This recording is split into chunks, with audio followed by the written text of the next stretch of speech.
Hai, Assalamualaikum warahmatullahi wabarakatuh. Kembali lagi bersama saya Nurjana Tias Abista dengan NIM 12300210003 dari Prodi S1 Kebidanan, dengan dosen pembimbing Ibu Ima Kurniastuti STMT dan Ibu Lailatul Husnul Rizki SST MPH Universitas Nahdlatul Ulama Surabaya. Di video sebelumnya saya telah membuat tentang video 5 poin suhu tubuh. Nah, di sini saya akan membuat 5 poin suhu tubuh lagi yang mungkin ini agak lebih menarik dan lebih mendalam. Mari kita belajar bareng-bareng apa saja itu poinnya. 5 poin tentang suhu ini. Yang pertama, pengaturan suhu dengan kaidah fisik. Yang kedua, pengaturan suhu dengan kaidah metabolik. Yang ketiga, suhu tubuh normal berdasarkan usia. Yang keempat, suhu tubuh normal berdasarkan bagian tubuh manusia. Yang kelima, beberapa penyakit yang berkaitan dengan perubahan suhu tubuh. Kita bahas satu persatu ya. Yang pertama ada pengaturan suhu dengan kaidah fisik. Ada yang tahu nggak sih apa itu pengaturan suhu dengan kaidah fisik? Pengaturan suhu dengan kaidah fisik yaitu karena pengaturannya itu menggunakan otot-otot tubuh dan secara fisik. Ada dua kemungkinan yang akan terjadi. Yang pertama yaitu suhu tubuh tinggi melebihi normal dan suhu tubuh rendah melebihi normal. Bagaimana sih apabila suhu tubuh ini tingginya melewati dari batas normal? Apabila suhu tubuh tinggi, termoreseptor ini akan mentransfer suhu pada kulit di otak. Hipotalamus berfungsi bagi termostat kepada mengatur suhu darah yang melewatinya. Mekanisme koreksi akan diarahkan atau dirangsang oleh hipotalamus yang menggunakan koordinasi tubuh. Mekanisme koreksi apabila suhu tubuh tinggi, yang pertama ada vasolidasi. Vasolidasi yaitu pembuluh darah mengembang kepada berdekatan dengan kulit atau lingkungan luar yang memungkinkan panas dibebaskan keluar. Yang kedua ada bulu kulit. Bulu kulit ini untuk mengurangi udara yang terperangkap pada kulit supaya panas mudah dibebaskan karena udara adalah konduktor panas yang sama berat. Bulu kulit diatur oleh otot erektor. Yang ketiga, banyaknya darah pada kulit. Semakin banyak darah pada kulit memudahkan panas darah terbebas keluar melewati bagian penyinaran. Dan yang keempat ada berpeluh. Yang keempat ini berpeluh ya, bukan berpeluk, bukan itu. Berpeluh ini cairan keringat yang dirembes oleh kelenjar keringat memiliki panas pendam tentu yang tinggi dapat menyerap panas yang tinggi dan terbebas ke anggota yang terkait bertambah kurang apabila cairan peluh menguap. Kemudian bagaimana sih apabila suhu tubuh ini semakin rendah? Apabila suhu tubuh rendah, termoreseptor akan menaikkan suhu pada kulit. Di otak, hipotalamus berfungsi bagi termostat kepada mengatur suhu darah yang melewatinya. Mekanisme koreksi akan diarahkan atau dirangsang oleh hipotalamus dengan menggunakan koordinasi tubuh. Mekanisme koreksi apabila suhu tubuh rendah, yang pertama ada vasokonstriksi. Vasokonstriksi yaitu pembuluh darah yang menyempit untuk menjauhi kulit supaya panas tidak banyak keluar ke anggota tubuh yang berkaitan. Yang kedua ada bulu kulit. Bulu kulit ini ditugaskan supaya semakin banyak udara yang masuk pada kulit supaya panas juga dibebaskan karena udara adalah konduktor panas yang sama berat. Bulu kulit diatur oleh otot erektor. Yang ketiga, kurang darah pada kulit. Kurangnya darah pada kulit ini itu kurang mengalami bagian penyinaran untuk mencegah panas terbebas keluar dari anggota tubuh yang berkaitan. Yang keempat, kurangnya keringat. Kurangnya cairan keringat dirembeskan oleh kelenjar peluh, maka panas nggak banyak dibebaskan melewati penguapan cairan peluh. Yang kedua, ada pengawalan suhu tubuh dengan kaidah metabolik. Ada yang tahu nggak sih apa sih pengawalan dengan kaidah metabolik ini? Dengan kaidah metabolik ini karena pengaturannya menggunakan kimia tubuh meskipun tidak dengan secara fisik. Kawalan ini melibatkan peranan yang pertama ada otot rangka, yang kedua ada kelenjar adrenal, yang ketiga ada kelenjar tiroid. Kalian tahu nggak sih hormon epinefrin dan hormon norepinefrin itu juga berperan. Perannya yaitu yang pertama meningkatkan kadar detak jantung dan kadar pernafasan. Yang kedua ada meningkatkan tekanan darah. Yang ketiga, meningkatkan metabolisme tubuh. Yang keempat, meningkatkan kadar gula darah dengan pengubahan dari glikogen ke glukosa. Sekarang kita bahas poin yang ketiga, yaitu suhu tubuh berdasarkan dengan usia. Kalian tahu nggak sih beberapa faktor yang mempengaruhi suhu tubuh? Faktor yang pertama itu ada latihan atau exercise. Selama latihan fisik, produksi panas dari proses metabolisme dapat meningkat 10-20 kali lipat. Tapi kurang dari 30% dari panas yang dihasilkan diubah menjadi energi mekanik. Sebaliknya, 70% panas dari metabolisme tersebut akan dilepaskan ke lingkungan.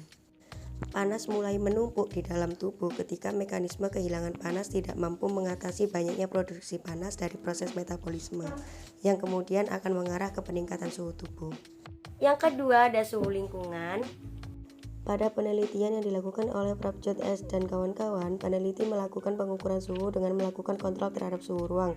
Pengukuran dan hasil yang didapatkan adalah terdapat perbedaan suhu yang cukup signifikan dengan adanya kontrol suhu ruang. Yang ketiga, variasi diurnal.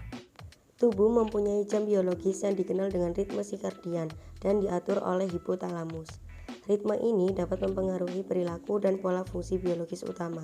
Salah satunya adalah suhu tubuh. Ritme ini dapat dipengaruhi oleh faktor-faktor eksternal seperti cahaya, kegelapan, dan aktivitas seseorang. Yang keempat ada usia. Suhu tubuh wanita dan pria yang berusia 60 tahun ke atas lebih rendah dibandingkan dengan suhu tubuh yang lebih muda. Selain itu juga toleransi mereka terhadap suhu yang ekstrim lebih terbatas.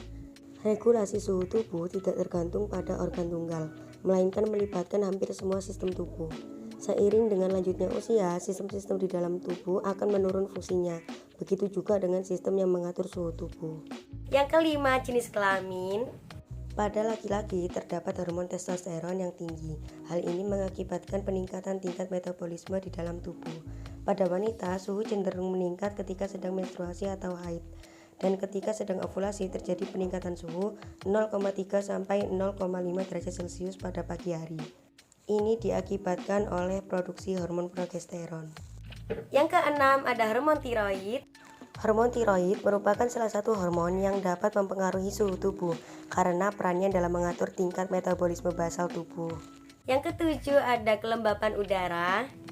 Niwa dan Nakayama tahun 1978 menegaskan bahwa terjadi peningkatan suhu inti tubuh ketika seseorang sedang melakukan latihan dengan intensitas sedang pada saat kondisi kelembapan udara tinggi. Selain itu juga dilaporkan bahwa terjadi peningkatan sekresi keringat dan penurunan proses evaporasi pada kelembapan tinggi. Yang kedelapan, obat-obatan. Mengonsumsi obat-obatan dapat mempengaruhi suhu tubuh. Beberapa obat yang memiliki efek antipiretik dan sering digunakan antara lain aspirin, acetaminophen, dan ibuprofen. Kesembilan ada kafein. Peningkatan alertness oleh kafein dikaitkan dengan tingginya suhu inti tubuh.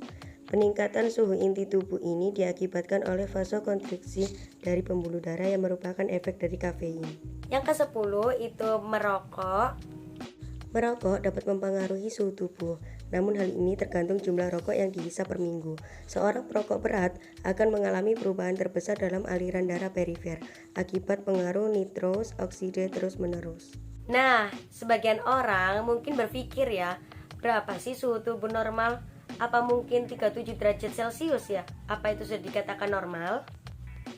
Apabila ada orang yang berpikiran seperti itu tentu jawabannya adalah salah. Tidak seperti itu.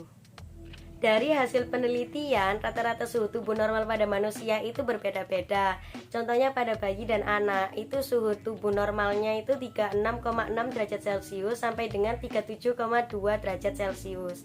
Pada orang dewasa itu 36,5 derajat Celcius sampai dengan 37,5 derajat Celcius. Nah, apabila pada orang lansia atau yang usianya di atas 60 tahun itu normalnya 37 derajat Celcius. Kemudian lanjut ke poin yang keempat, yaitu suhu tubuh normal berdasarkan pada bagian tubuh. Yang pertama ada di aksila atau di ketiak. Menggunakan termometer digital biasanya cocok untuk anak-anak dan bayi. Cara menggunakan termometer digital ini, yang pertama pastikan termometer ini nyala. Kemudian ketiak ini dipastikan kering. Kemudian termometer ini dijepitkan tepat di tengah-tengah aksila dan dikempit tidak terlalu ketat. Kemudian tunggu 10 detik sampai dengan 5 menit, atau mungkin tunggu ada bunyi tut gitu, berarti udah selesai. Kemudian dibaca suhunya. Oh ya, FYI, telah dilaporkan bahwa ada perbedaan antara suhu ketiak kanan dan suhu ketiak kiri. Perbedaannya yaitu cukup 1,4 derajat Celcius dalam kondisi stabil.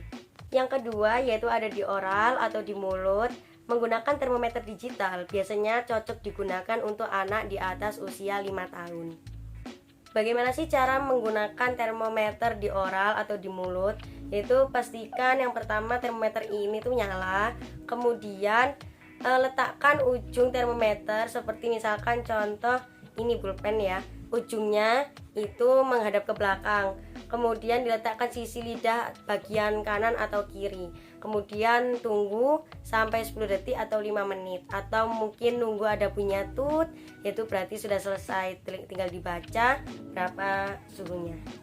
Faktor yang mempengaruhi pembacaan suhu lewat oral ini yaitu yang pertama ada air liur. Yang kedua itu asupan makanan atau minuman sebelumnya seperti makan panas atau minum panas, atau makan dingin atau minum dingin. Yang ketiga ada permen karet. Yang keempat ada merokok. Yang kelima ada bernafas cepat. Yang ketiga ini di telinga, yaitu menggunakan termometer khusus untuk telinga dan cocok digunakan untuk anak usia 2 tahun ke atas. Cara menggunakan termometer telinga ini yaitu pastikan termometer menyala, kemudian luruskan termometer ini dengan saluran telinga, kemudian tunggu sampai dengan 2 menit, kemudian di situ sampai bunyi, kemudian bisa dibaca hasil suhu tubuh tadi.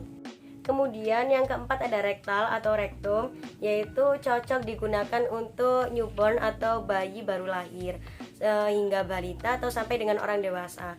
Rata-rata orang dewasa ini sangat tidak nyaman, sehingga pada orang dewasa jarang menggunakan dengan cara ini.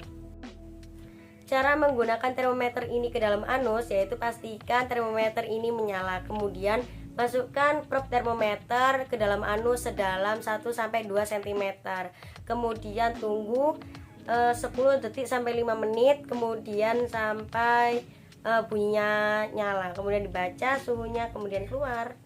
Yang kelima ada termometer dahi.